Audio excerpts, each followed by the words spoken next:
Hello viewers, welcome to my channel. বরাবরের মতো আজকে আরেকটি নতুন ভিডিও নিয়ে আপনাদের মাঝে হাজির হয়েছি। আজকে নিয়োগ বিজ্ঞপ্তিটি তথ্য ও যোগাযোগ প্রযুক্তি বিভাগের আওতাধীন তথ্য ও যোগাযোগ প্রযুক্তি অধিদপ্তরের রাজস্ব খাতভুক্ত নিম্নোক্ত পদে অস্থায়ীভাবে সরাসরি নিয়োগের লক্ষ্যে পদের পার্শ্বে বর্ণিত শর্তে প্রকৃত বাংলাদেশি নাগরিকদের নিকট থেকে অনলাইনে আবেদন করার আহ্বান করা যাচ্ছে। এখানে অনলাইনে আবেদন করা যাবে http://doict.teletalk.com.bd। এখানে পদ এক, ক্রমিক নং একটি, পদসংখ্যা 497টি। 497টি পদে অফিস সহায়ক পদে নিয়োগ দেওয়া হবে। তো এখানে এসএসসি পাস করলে আপনি আবেদন করতে পারবেন, আর এটার জন্য সারা বাংলাদেশে সকল জেলায় আবেদন করতে পারবেন। উক্ত পদে আবেদনের ক্ষেত্রে প্রার্থীর বয়স 18/8/2025 তারিখে 18 থেকে 32 বছরের মধ্যে হতে হবে। বয়স প্রমাণের ক্ষেত্রে এফিডেভিট গ্রহণযোগ্য নয়। সরকারি, আধা সরকারি, স্বায়ত্তশাসিত প্রতিষ্ঠানে চাকরিরত প্রার্থীদের অবশ্যই যথাযথ কর্তৃপক্ষের অনুমতিক্রমে আবেদন করতে হবে এবং মৌখিক পরীক্ষার সময় নিয়োগকারী কর্তৃপক্ষ কর্তৃক প্রদত্ত অনাপত্তি ছাড়পত্রের মূল কপি জমা দিতে হবে। চাকরির আবেদন ফর্মে অ্যাপ্লিক্যান্টস কপি, সর্বশেষ শিক্ষাগত যোগ্যতা সহ সকল শিক্ষকতার যোগ্যতা উল্লেখ করতে হবে। অন্যথায় চাকরির জন্য নির্বাচিত হলে চাকরির আবেদনে উল্লেখিত সনদ ব্যতীত চাকরির আবেদনের পূর্বে অর্জিত অন্যান্য শিক্ষাগত যোগ্যতার সনদপত্র অন্তর্ভুক্ত করার সুযোগ থাকবে না।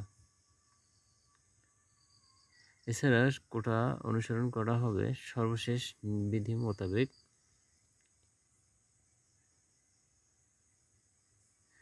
এই নিয়োগ বিজ্ঞপ্তিতে বর্ণিত শূন্য পদ পূরণে তথ্য ও যোগাযোগ প্রযুক্তি অধিদপ্তর গেজেটেড নন গেজেটেড কর্মকর্তা কর্মচারী নিয়োগ বিধিমালা 2015 অনুসরণ করা হবে। আবেদনপত্র পূরণ সংক্রান্ত শর্তাবলী। এখানে অনলাইনে আবেদনপত্র পূরণ ও পরীক্ষা ফি জমা দেওয়ার শুরুর তারিখ 18/8/2025 সকাল 10টায় এবং শেষ হবে 17/9/2025 বিকাল 5টায়। এর মধ্যে আপনারা ভালোভাবে আবেদন করে নির্ভুলভাবে টাকা পাঠাবেন, যাতে কোনো সমস্যা না হয়। আর যদি বুঝতে অসুবিধা হয় তাহলে আপনারা ভিডিওটি দেখে স্কিপ করে দেখে নিতে পারবেন। আমি আপনাদের সম্পূর্ণ দেখানোর চেষ্টা করছি। এখানে আবেদন ফি 56 টাকা, 2টি SMS-এর মাধ্যমে টাকা পরিশোধ করতে হয়। আবেদন পাঠানোর নিয়ম: DOICT space user ID space 16 সেন্টে পাঠাতে হবে।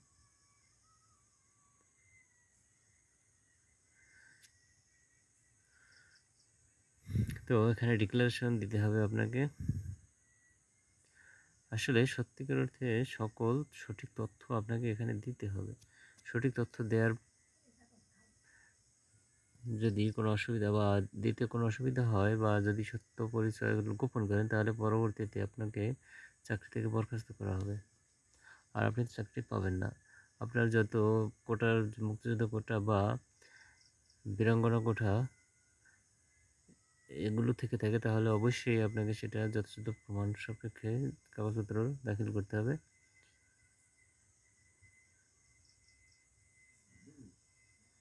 তো ভিউয়ার্স, আপনাদের ভিডিওটি আজকের মতো এই পর্যন্তই। যদি আপনাদের দেখতে আরও বেশি বা বোঝার প্রয়োজন হয় তাহলে আপনারা এই ভিডিওটি স্কিপ করে দেখে নিতে পারবেন। আমি আপনাদেরকে সম্পূর্ণ ভিডিওটি দেখিয়েছি। তো আজকের ভিডিওটি এই পর্যন্তই। যদি ভিডিওটি ভালো লেগে থাকে তাহলে লাইক, কমেন্ট, শেয়ার করতে ভুলবেন না। আর এছাড়া নিত্য নতুন ভিডিও পেতে চ্যানেলটি অবশ্যই সাবস্ক্রাইব করে রাখবেন। Thanks for watching my video.